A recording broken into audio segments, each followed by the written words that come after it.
guys, my name is Sarah, and for the last 9 months I've been solo traveling around the world, places including Australia, Indonesia, Thailand, and Europe.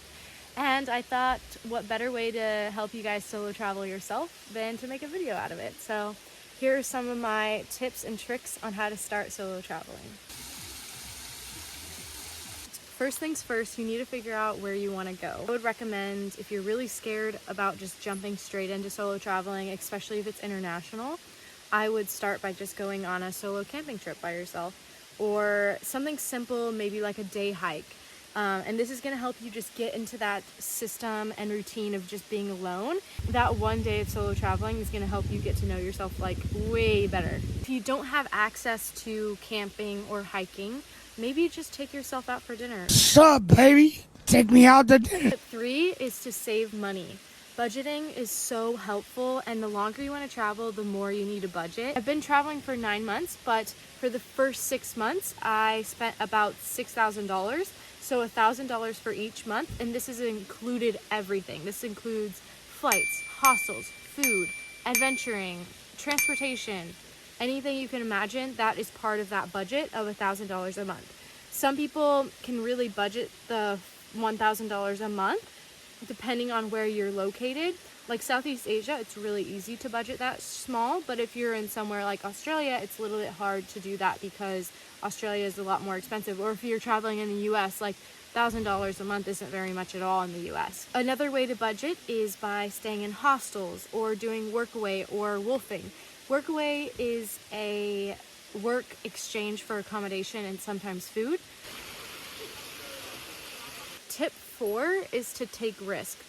Solo traveling is really going to change you as a person in a better way, I would say, and really give you a better view of the world and a better view of yourself. And you're going to be able to learn so much about yourself in this process. If you're not going to take risk, you're not going to learn as much. Taking risk is such a big thing. Taking chances and taking opportunities while solo traveling is one of the things that makes solo traveling so incredible. Because if you take a risk in hanging out with these people that you don't really know, those people could end up being your lifelong friends. This has happened so many times to me in the past where I wasn't sure about hanging out with someone, but I hung out with them, and now if I was getting married, I'd let them be my bridesmaid. Like, it's so cool. It's just such an incredible world, backpacking, and solo traveling is such an incredible world, and I wish everyone got the opportunity to be able to do it. Solo traveling isn't the same thing as being alone. Solo traveling is taking the risk of leaving home by yourself and going somewhere new by yourself, but you're not alone in the process unless you want to be. This one's a little bit difficult, but this is what's going to make your trip feel more real, is starting to plan. In my experience, started my solo traveling journey by going far. I went straight to Australia for my first solo trip.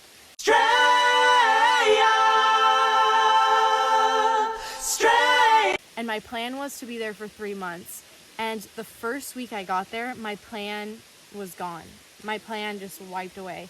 So in my experience, if you're going to do a long-term trip, I would say just plan the first week and then go week by week, because depending on who you're meeting, what you're going to do during your first week could completely change what you're going to do the second week. You could end up traveling with people for the rest of your trip because they're doing the exact same route.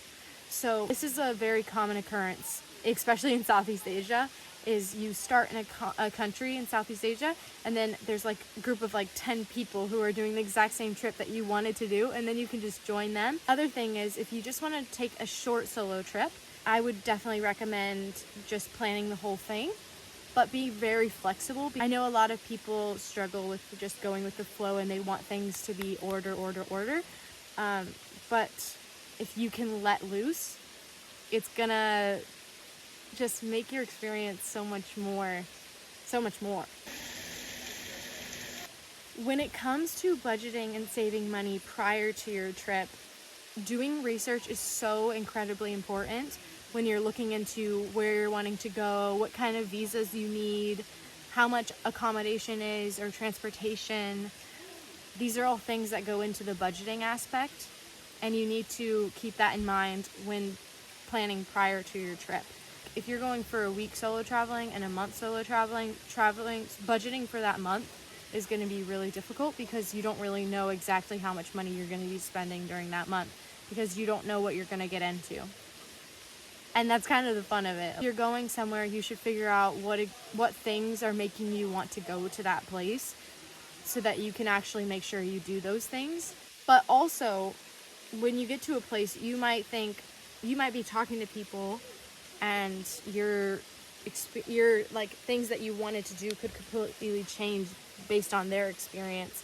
I think recommendations from people that you actually meet are so much better than what you read online and what you see online.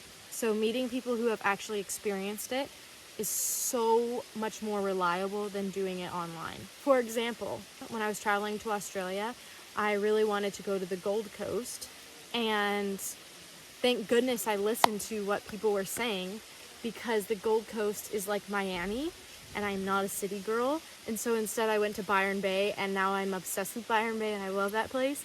And it's all because I just listened to what other people were recommending to do. And then I traveled to the Gold Coast in my time while I was in Byron, and I'm so happy I listened, because the Gold Coast is not for me.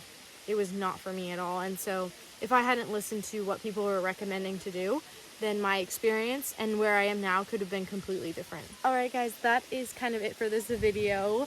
Those are just a few tips and recommendations for starting your solo travel journey. If you have any more questions, please comment them down below. I really hope this helped you in some way, shape, or form, because seeing people solo travel is such a great thing, and it's really going to help you become a better version of yourself. So I love you all. Thanks for the support. Make sure to subscribe, like, follow, blah, blah, blah, blah.